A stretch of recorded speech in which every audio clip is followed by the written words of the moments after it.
ओम शांति। 9 नवंबर 2024 बाबा के महावाक्य। मीठे बच्चे, बाप आए हैं तुम बच्चों को भक्ति तो आत्मा से, ज्ञानी तो आत्मा बनाने, पतित से पावन बनाने।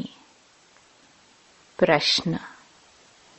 ज्ञानवान बच्चे किस चिंतन में सदा रहते हैं? उत्तर। मैं अविनाशी आत्मा हूँ, यह शरीर विनाशी है। मैंने 84 शरीर धारण किए हैं। अब यह अंतिम जन्म है। आत्मा कभी छोटी बड़ी नहीं होती है, शरीर ही छोटा बड़ा होता है। यह आंखें शरीर में हैं, लेकिन इनसे देखने वाली मैं आत्मा हूँ। बाबा आत्माओं को ही ज्ञान का तीसरा नेत्र देते हैं। वह भी जब तक शरीर का आधार न ले तब तक पढ़ा नहीं सकते। ऐसा चिंतन ज्ञानवान बच्चे सदा करते हैं। ओम शांति। यह किसने कहा? आत्मा ने। अविनाशी आत्मा ने कहा शरीर द्वारा। शरीर और आत्मा में कितना फर्क है। शरीर 5 तत्व का इतना बड़ा पुतला बन जाता है। भल छोटा भी है तो भी आत्मा से तो जरूर बड़ा है। पहले तो एकदम छोटा पिंड होता है। जब थोड़ा बड़ा होता है तब आत्मा प्रवेश करती है। बड़ा होते होते फिर इतना बड़ा हो जाता है। आत्मा तो चैतन्य है ना। जब तक आत्मा प्रवेश न करे तब तक पुतला कोई काम का नहीं रहता है। कितना फर्क है। बोलने चलने वाली भी आत्मा ही है। वह इतनी छोटी सी बिंदी ही है। वह कभी छोटी बड़ी नहीं होती, विनाश को नहीं पाती। अब वह परम आत्मा बाप ने समझाया है कि मैं अविनाशी हूँ और यह शरीर विनाशी है। उनमें मैं प्रवेश कर पाठ बजाता हूँ। यह बातें तुम अभी चिंतन में लाते हो। आगे तो न आत्मा को जानते थे न परमात्मा को जानते थे। सिर्फ कहने मात्र कहते थे, हे परमपिता परमात्मा। आत्मा भी समझते थे, परंतु फिर कोई ने कहा तुम परमात्मा हो। यह किसने बतलाया? इन भक्ति मार्ग के गुरुओं और शास्त्रों ने। सतयुग में तो कोई बतलाएंगे नहीं। अभी बाप ने समझाया है, तुम मेरे बच्चे हो। आत्मा नेचुरल है, शरीर अननेचुरल मिट्टी का बना हुआ है। जब आत्मा है तो बोलती चालती है। अभी तुम बच्चे जानते हो, हम आत्माओं को बाप आकर समझाते हैं। निराकार शिव बाबा इस संगम युग पर ही इस शरीर द्वारा आकर सुनाते हैं। यह आंखें तो शरीर में रहती ही हैं। अभी बाप ज्ञान चक्षु देते हैं। आत्मा में ज्ञान नहीं है तो अज्ञान चक्षु है। बाप आते हैं तो आत्मा को ज्ञान चक्षु मिलते हैं। आत्मा ही सब कुछ करती है। आत्मा कर्म करती है शरीर द्वारा। अभी तुम समझते हो, बाप ने यह शरीर धारण किया है। अपना भी राज बताते हैं। सृष्टि के आदि मध्य अंत का राज भी बताते हैं। सारे नाटक का भी नॉलेज देते हैं। आगे तुमको कुछ भी पता नहीं था। हाँ, नाटक जरूर है, सृष्टि का चक्र फिरता है, परंतु कैसे फिरता है यह कोई नहीं जानते हैं। रचयिता और रचना के आदि मध्य अंत का ज्ञान अभी तुमको मिलता है, बाकी तो सब है भक्ति। बाप ही आकर तुमको ज्ञानी तो आत्मा बनाते हैं। आगे तुम भक्ति तो आत्मा थे, तो आत्मा भक्ति करते थे। अभी तुम आत्मा ज्ञान सुनते हो। भक्ति को कहा जाता है अंधियारा। ऐसे नहीं कहेंगे भक्ति से भगवान मिलता है। बाप ने समझाया है भक्ति का भी पाठ है, ज्ञान का भी पाठ है। तुम जानते हो हम भक्ति करते थे तो कोई सुख नहीं था। भक्ति करते धक्का खाते रहते थे, बाप को ढूंढते थे।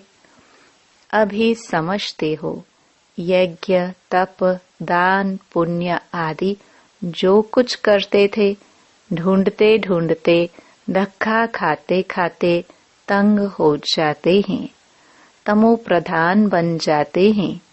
क्योंकि गिरना होता है ना, झूठे काम करना छीछी होना होता है। पतित भी बन गए। ऐसे नहीं कि पावन होने के लिए भक्ति करते थे।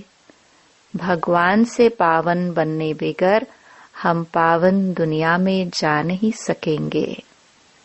ऐसे नहीं कि पावन बनने बगैर भगवान से नहीं मिल सकते।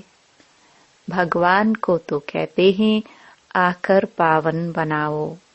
पतित ही भगवान से मिलते हैं पावन होने के लिए। पावन से तो भगवान मिलता नहीं। सतयुग में थोड़े ही इन लक्ष्मी नारायण से भगवान मिलता है।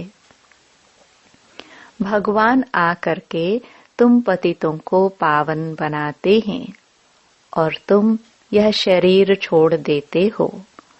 पावन तो इस तमो प्रधान पतित सृष्टि में रह नहीं सकते। बाप तुमको पावन बनाकर गुम हो जाते हैं। उनका पाठ ही ड्रामा में वंडरफुल है। जैसे आत्मा देखने में आती नहीं है, भल साक्षात्कार होता है तो भी समझ ना सके। और तो सबको समझ सकते हैं, यह फलाना है, यह फलाना है, याद करते हैं, चाहते हैं फलाने का चैतन्य में साक्षात्कार हो, और तो कोई मतलब नहीं।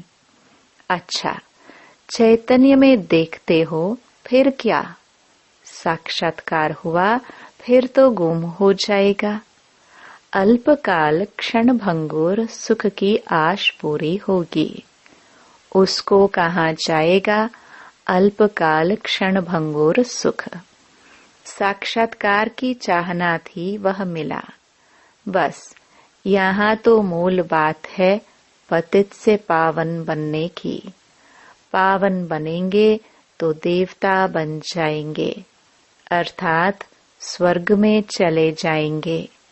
शास्त्रों में तो कल्प की आयु लाखों वर्ष लिख दी है। समझते हैं कलयुग में अजुन 40,000 वर्ष पड़े हैं। बाबा तो समझाते हैं सारा कल्प ही 5,000 वर्ष का है। तो मनुष्य अंधियारे में है ना, उसको कहा जाता है घोर अंधियारा। ज्ञान कोई में है नहीं, वह सब है भक्ति। रावण जब से आता है तो भक्ति भी उनके साथ है, और जब बाप आते हैं तो उनके साथ ज्ञान है। बाप से एक ही बार ज्ञान का वर्षा मिलता है, घड़ी घड़ी नहीं मिल सकता। वहाँ तो तुम कोई को ज्ञान देते नहीं, दरकार ही नहीं। ज्ञान उनको मिलता है जो अज्ञान में है। बाप को कोई भी जानते ही नहीं। बाप को गाली देने बगैर कोई बात ही नहीं करते। यह भी तुम बच्चे अभी समझते हो। तुम कहते हो ईश्वर सर्वव्यापी नहीं है, वह हम आत्माओं का बाप है, और वह कहते कि नहीं, परमात्मा ठिक्कर भीतर में है। तुम बच्चों ने अच्छी तरह समझा है, भक्ति बिल्कुल अलग चीज है। उनमें जरा भी ज्ञान नहीं होता। समय ही सारा बदल जाता है। भगवान का भी नाम बदल जाता है, फिर मनुष्यों का भी नाम बदल जाता है। पहले कहा जाता है देवता, फिर क्षत्रिय, वैश्य, शूद्र। वह दैवी गुणों वाले मनुष्य हैं, और यह हैं आसुरी गुणों वाले मनुष्य। बिल्कुल छीछी हैं। गुरु नानक ने भी कहा है असंख्य चोर। मनुष्य कोई ऐसा कहे तो उनको झट कहेंगे तुम यह क्या गाली देते हो, परंतु बाप कहते हैं यह सब आसुरी संप्रदाय हैं। तुमको क्लियर कर समझाते हैं। वह रावण संप्रदाय, वह राम संप्रदाय। गांधी जी भी कहते थे हमको राम राज्य चाहिए।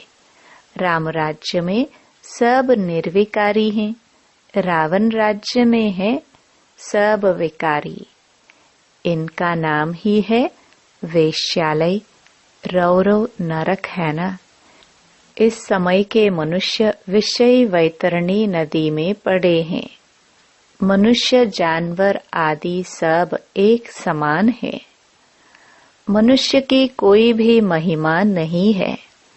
5 विकारों पर तुम बच्चे जीत पाकर मनुष्य से देवता पद पाते हो। बाकी सब खत्म हो जाते हैं। देवताएं सतयुग में रहते थे, अभी इस कलयुग में असुर रहते हैं। असुरों की निशानी क्या है? 5 विकार। देवताओं को कहा जाता है संपूर्ण निर्विकारी, और असुरों को कहा जाता है संपूर्ण विकारी। वह है 16 कला संपूर्ण, और यहाँ 9 कला। सबकी कला कायाचट हो गई है। अब यह बाप बच्चों को बैठ समझाते हैं। बाप आते भी हैं पुरानी आसुरी दुनिया को चेंज करने। रावण राज्य वेश्यालय को शिवालय बनाते हैं। उन्होंने तो यहाँ ही नाम रख दिए त्रिमूर्ति हाउस, त्रिमूर्ति रोड। आगे थोड़े यह नाम थे। अब होना क्या चाहिए? ये सारी दुनिया किसकी है? परमात्मा की है ना।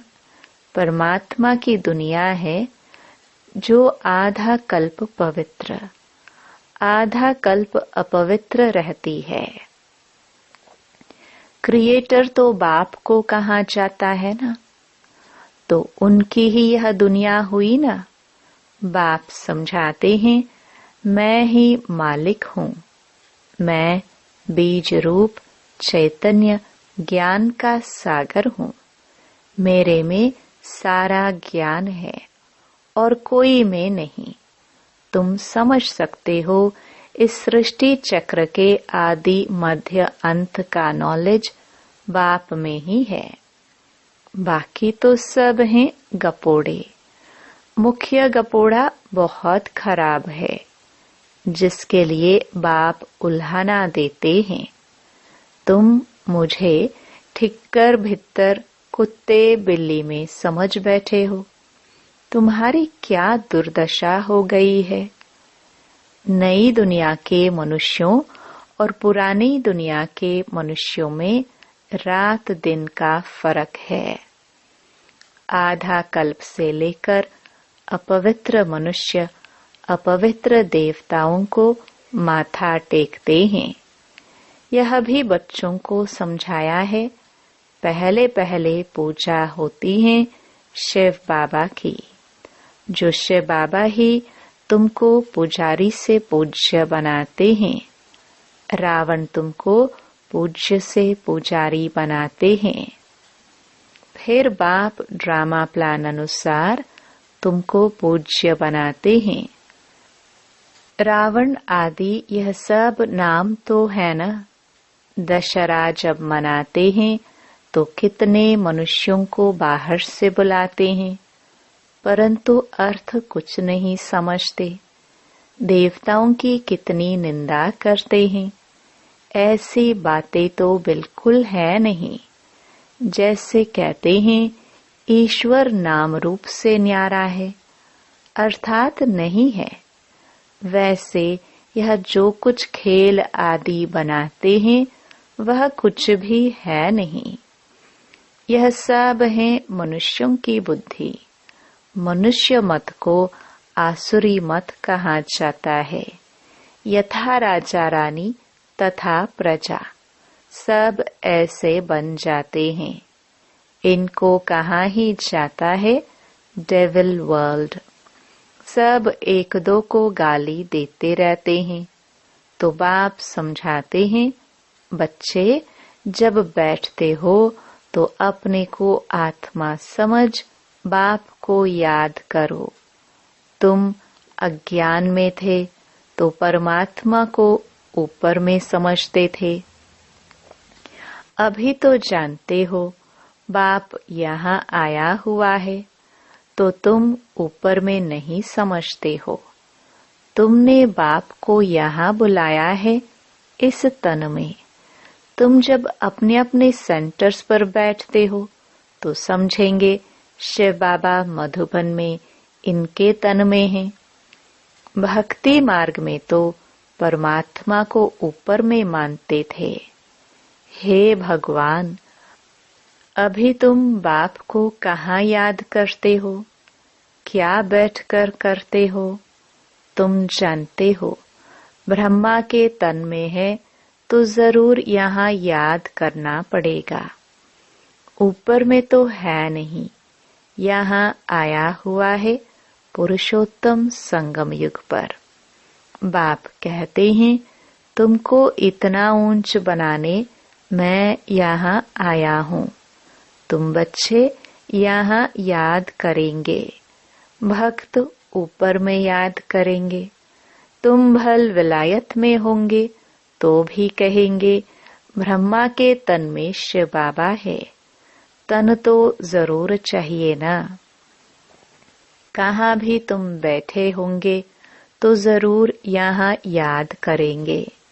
ब्रह्मा के तन में ही याद करना पड़े। कई बुद्धिहीन ब्रह्मा को नहीं मानते हैं। बाबा ऐसे नहीं कहते ब्रह्मा को याद न करो। ब्रह्मा बगैर शिव बाबा कैसे याद पड़ेगा? बाप कहते हैं मैं इस तन में हूँ, इसमें मुझे याद करो। इसलिए तुम बाप और दादा दोनों को याद करते हो। बुद्धि में यह ज्ञान है, इनकी अपनी आत्मा है। शिव बाबा को तो अपना शरीर नहीं है। बाप ने कहा है मैं इस प्रकृति का आधार लेता हूँ। बाप बैठ सारे ब्रह्मांड और सृष्टि के आदि मध्य अंत का राज समझाते हैं और कोई ब्रह्मांड को जानते ही नहीं। ब्रह्म जिसमें हम और तुम रहते हो, सुप्रीम बाप नॉन सुप्रीम आत्माएं रहने वाली उस ब्रह्मलोक शांति धाम की हैं। शांति धाम बहुत मीठा नाम है। यह सब बातें तुम्हारी बुद्धि में है। हम असुल के रहवासी ब्रह्म महतत्व के हैं, जिसको निर्वाण धाम वानप्रस्थ कहा जाता है। यह बातें अभी तुम्हारी बुद्धि में है। जब भक्ति है तो ज्ञान का अक्षर नहीं। इनको कहा जाता है पुरुषोत्तम संगम युग, जबकि चेंज होती है। पुरानी दुनिया में असुर रहते हैं, नई दुनिया में देवताएं रहते हैं, तो उनको चेंज करने लिए बाप को आना पड़ता है। सतयुग में तुमको कुछ भी पता नहीं रहेगा। अभी तुम कलयुग में हो तो भी कुछ पता नहीं है।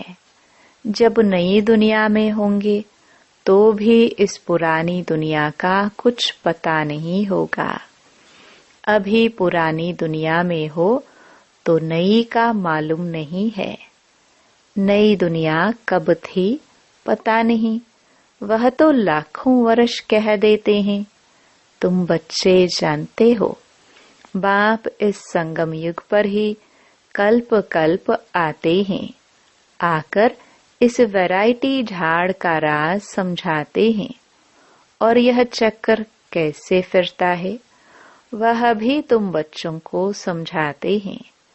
तुम्हारा धंधा ही है समझाने का।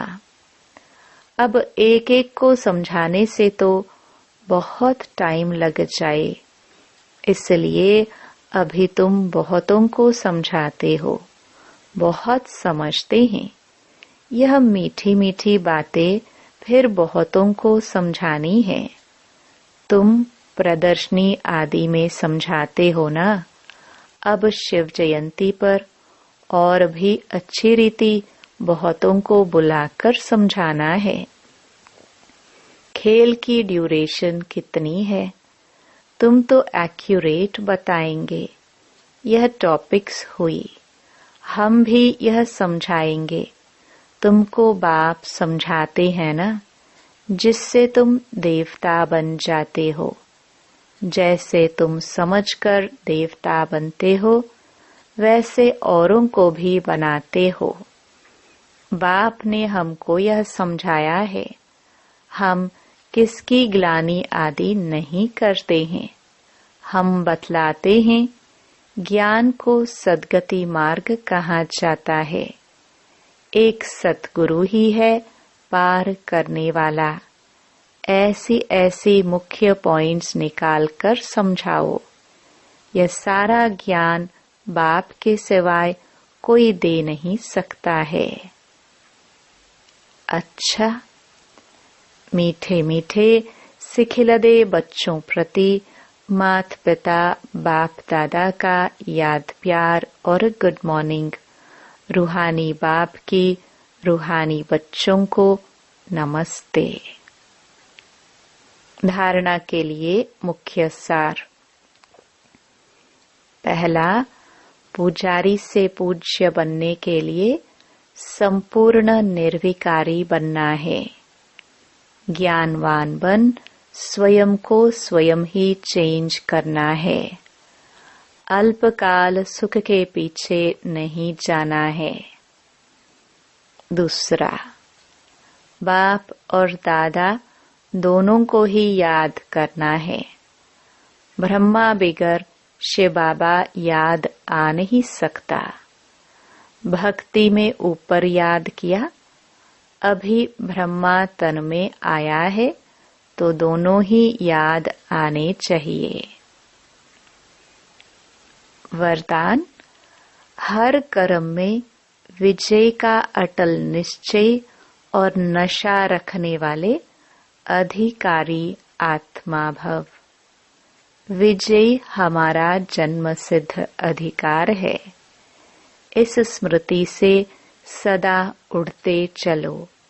कुछ भी हो जाए ये स्मृति में लाओ कि मैं सदा विजयी हूँ। क्या भी हो जाए यह निश्चय अटल हो। नशे का आधार है ही निश्चय। निश्चय कम तो नशा कम। इसलिए कहते हैं निश्चय बुद्धि विजयी। निश्चय में कभी कभी वाले नहीं बनना। अविनाशी बाप है तो अविनाशी प्राप्ति के अधिकारी बनो। हर कर्म में विजय का निश्चय और नशा हो। स्लोगन।